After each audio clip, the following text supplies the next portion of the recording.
Why do we find ourselves where we are today? Let's understand what we're looking at as of right now. We are on the edge of a world war breaking out. And why are we in this position? To understand how we got here, we need to wind this back to the Obama administration. During the Obama administration, the Iran nuclear deal was signed. And when that deal was signed, a 400-pound, two-paid moron continued to insist that Democrats and particularly Obama had made a bad deal, and that because of this deal, we would find ourselves in World War III, and that Obama or some other Democrat would drop bombs on Iran. The 400-pound fat orange moron was convinced that he could make a better deal.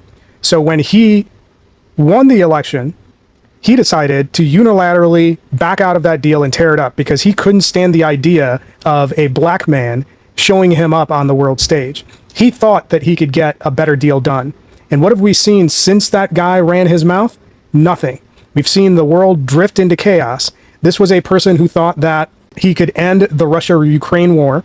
He's the one that thought that he could broker a peace between Iran and Israel. And he was convinced that he could get Iran to sign a new nuclear deal. How did that all shake out? It went nowhere. We are where we are because we've now twice elected a guy who has a 60-year track record of never being able to produce an effective deal, never being able to produce an effective negotiation.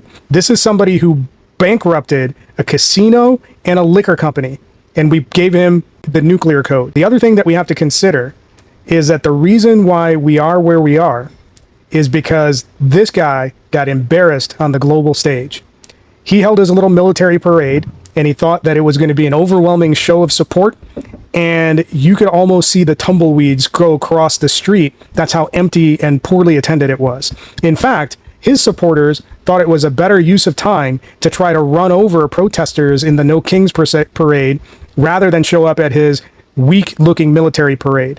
Now, the entire world is laughing at him. They know he's a coward, a moron, and a weakling, and he's got to prove himself as a big, tough guy and start a war which your sons and daughters are going to pay the price. Think about that. A 5-time draft-dodging coward and felon is going to start a war and send your kids to it to get maimed and potentially get killed. That's what you voted for. This is all on you, MAGA. And this is all on those people who decided that sitting out was a great option. This is the logical outcome of putting in completely unqualified, uneducated, and unintelligent morons in charge.